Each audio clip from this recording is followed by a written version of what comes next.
அப்புறம் ஃப்ரெண்ட்ஸ் இங்கே பாருங்க, தோசை ஊற்றியாச்சு. ஏன்னா சாப்பிட்றதுக்கும் லஞ்சுக்கும். அதனால் ஃபஸ்ட்டு அவங்க இப்போ குளிக்க போயிட்டாங்க பசங்க. லஞ்சு ரெடி பண்ணிட்டேன். அவங்க வந்து பீஸ் இல்லாமல் குழம்பு கேட்டாங்க. அதனால் சிக்கன் பீஸ் போடாமல் குழம்பு மட்டும் ஊற்றிட்டு தோசையை ஊற்றி ஆளுக்கு சின்ன பையன் எப்போயுமே 2 தோசை தான் சாப்பிடுவான். பெரிய பையன் 3 தோசை சாப்பிடுவான். அவங்க பசங்க சேர்த்து கேட்டிருக்கறதுனால அவனுக்கு 2-3 தோசை கொஞ்சம் நிறையாவே போட்டு அவனுக்கு ரெடி பண்ணி வச்சாச்சு. தண்ணியெல்லாம் பிடிச்சி வாட்டர் பாக்ஸில். சின்னவனுக்கு இப்போ வந்து தோசை வந்து போட்டுட்ருக்குறேன். அப்புறம் சிக்கன் குழம்பு ஊற்றியாச்சு. அடுத்து தோசையை ஊற்றிக்கிறலாம்.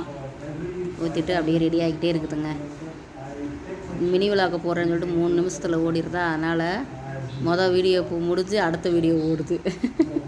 என்ன செய்ய சொல்கிறீங்க? காலையில் எழுந்திரிச்சிட்டு அதையும் சேர்த்து செய்யும்போது பண்ணலை அப்படின்னா அப்புறம் பண்ண முடியாமல் போயிடுது.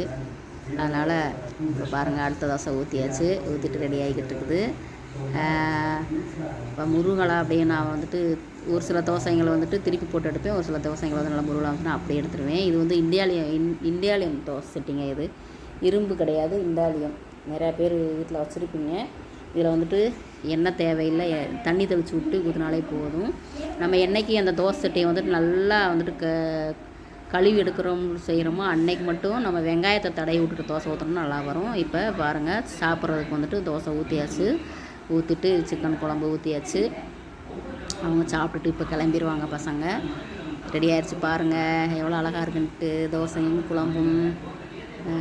அப்புறம் இடையில பால் இருந்துச்சு, பாலையும் காய வச்சாச்சுங்க. பாக்கெட் பால்.